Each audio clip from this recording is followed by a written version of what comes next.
Hello friends, welcome back to the vlog.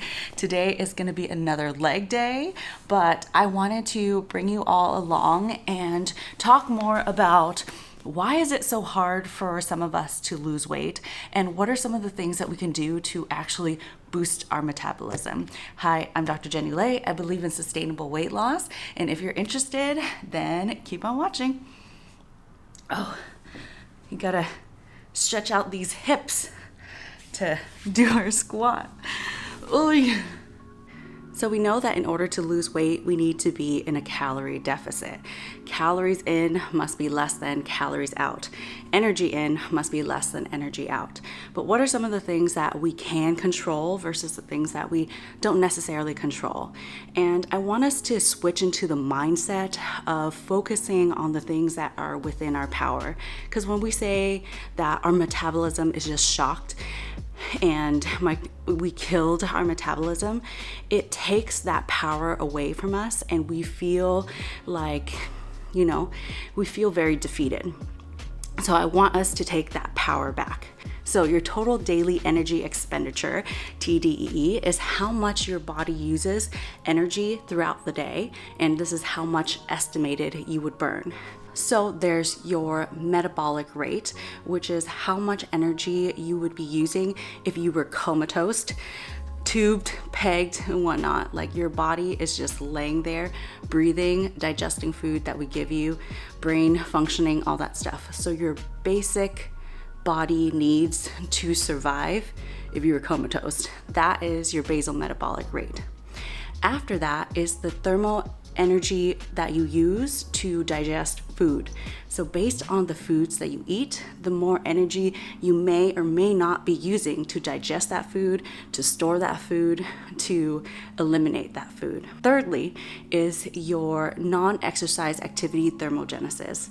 This is how active you are in your daily lives. So say like a construction worker is much more active, burns a lot more calories in their lives just through their work, instead of like say me, who works at a desk job, only seeing patients, walking back and forth from patient rooms. And then thirdly, a very small portion of that is your exercise, how much exercise you use. And remember that all these things are ranges. So we want to function at the highest point in our range as compared to the lowest point in our range. So today we're just going to focus on the thermal effects of food and what types of foods that you eat to increase your metabolism. Oh, I threw in that core class and now I'm gonna be late. Stan and I have a dance class that we're supposed to go to. We're learning salsa on Mondays. Okay, gotta get ready. I'll be right back. Ah. All right, we've been married for 6 years, dated for almost a decade, and he's finally taking me to dance classes. Woo, we're winning. If only we can record Stan dancing, it's hilarious. What? Okay, we're finished with lunch. We couldn't film in there because there was music playing in the background, but did you know that if you own a small business and you conduct business meetings at a restaurant, you can write it off for 2020? So we just had a business meeting, but I wanted to say that the majority of people have such a hard time with losing weight is because you guys hate to eat vegetables. That was probably not a good example of eating vegetables because that meal was mainly protein and carbs, but we have seen that your body uses more energy to burn certain macronutrients.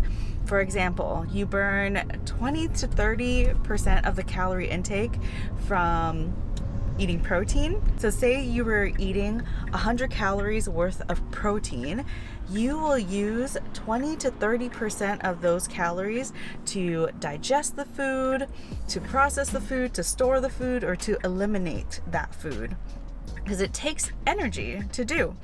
And same thing with carbohydrates. You use around 5 to 10%, as compared to fats, you use very minimal, like 2 to 5%. So fat really becomes fat really easily.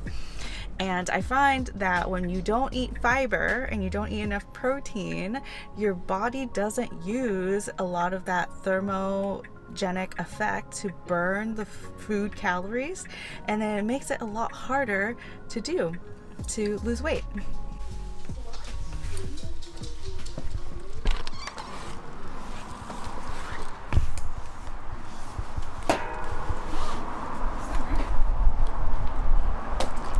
Okay.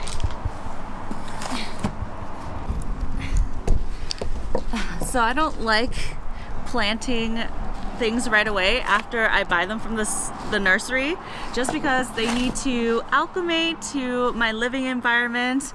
You don't want to shock them, make too many changes at once. And same thing with humans. We don't want to change everything at once.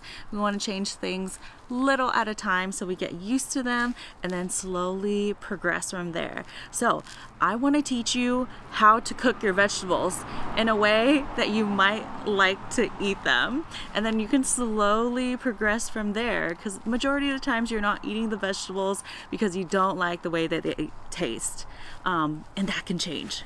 Okay, we just got back from our walk with Summer.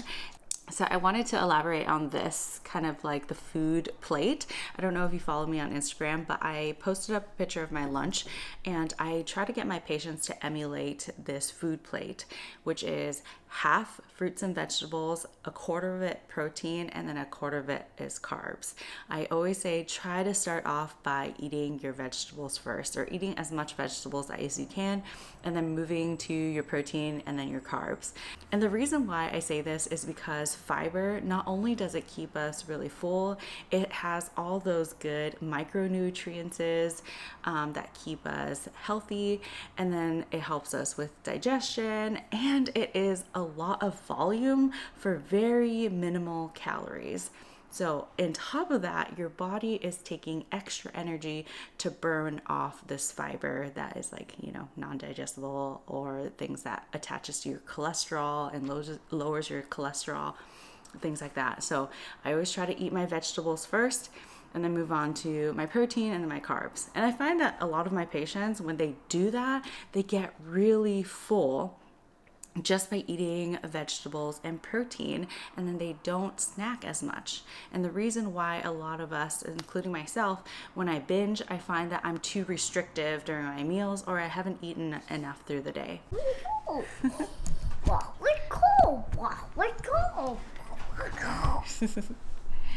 You're making broccoli? Okay. Oh my gosh, London. Okay. So, as I said, there's only 2 basic ways you need to cook your vegetables to make it taste awesome. The first way we're going to teach you how to make it is to broil it. Or not broil, bake it. Roast it. We're going to roast our broccoli. First you wash it. Okay, you want to open it? Yeah. So you go like this. Let me help you. Okay. Open it. Use the foil. On there like that. And now what you do... We like it oil. You just break up your broccoli, like this. Why? I don't know what. And you can eat all these stems too. They taste just as good. Mom? You don't have to cut it right up here. Okay, pull it. Good job. 2 vegetables. Yeah, 2 vegetables. Mommy, what are you doing? Oh my god, this is big! More broccoli. That's super big! Super big! Now, oil of your choice. Yeah. Okay. And then you season it with anything you want. We like... I want to do this one. Okay, no, do this one first. So we like garlic salt and onion powder. And then the kids kind of can't eat spicy, but we also like pepper. If you want some other seasonings, curry powder, cumin, oregano, so you can really change up the flavor of your vegetables based on your seasonings. But why mix it up? So you mix it up so you can coat the whole broccoli with the oil so that it roasts well. So I find that it's better if you put it in a bowl and then mix up all the seasonings together. But I'm lazy and I don't want to do extra dishes, so we're going to mix it on this. So the more spread out, the better, so it doesn't get soggy. You want it to get crispy. Bake at 400 degrees for about 18 minutes. And that's it. Ooh, yes. And this is what we want. All these little crispy ends. Yum. That is flavor. And then we're also gonna make beans. This one is a big one. Yeah, it is a big one, but that's not the kind we're gonna make. It's edamame that you want. Oh, we gotta wash it first and cook it. I don't want to cook it. See, and usually, you know, when we cook, you would think that this is enough, but it's not. We're eating for four. We're eating for 4 people, so you gotta make more veggies. One. Need to give garlic. Now we need to give the green beans some flavor, and our go-to flavor is just garlic. This is from like the Costco huge. Garlic. We love garlic. Garlic is poo-poo. No, it's not. No, it's not. We love garlic. Yeah, garlic is yummy. Okay, and so this will be like Let's cook it. our garlic oil. Let's cook it. Okay, and the key is to keep the heater on very low. So you infuse the oil with the garlic flavor, okay? And garlic burns really quickly, and so that's why we want to put the heat on low. After it's been infused, probably a few minutes, 5 minutes, then you toss your green beans in it, and then you can season it with salt and pepper, more onion powder, whatever flavor you want. I like Asian flavor, so I put a little bit of oyster sauce and a tiny bit of sugar. Put the beans in there. Not yet. I told you we gotta infuse the garlic. So depending on how fast your vegetables cook, if you're cooking spinach, that cooks really quickly. So you don't need to blanch your vegetables if you do that. Other things that cook quickly is like zucchini, so you don't have to blanch them. Mama.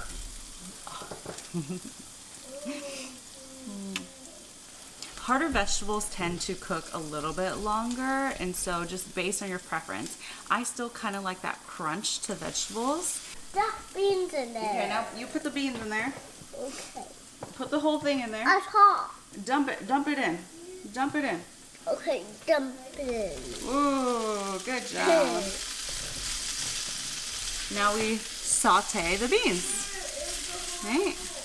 Yeah, that's super yummy. Yeah, super yummy. So.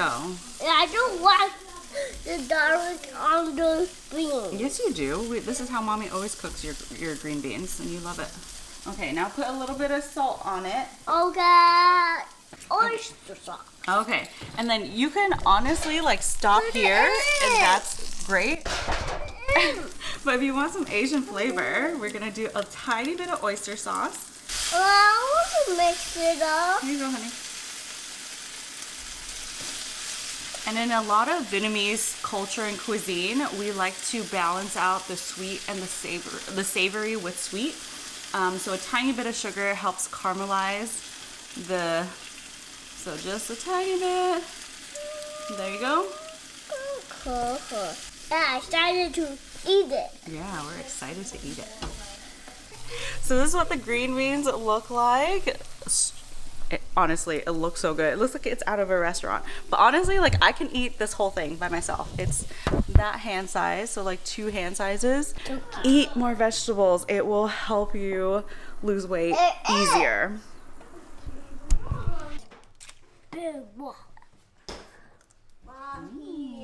Yummy. Cheers. Cheers. And that's all. And that's all we have for this video. Thank you guys all so much for watching. Let us know if you have any questions in the comment section. Subscribe if you haven't already, and we'll see you again next week. Yeah.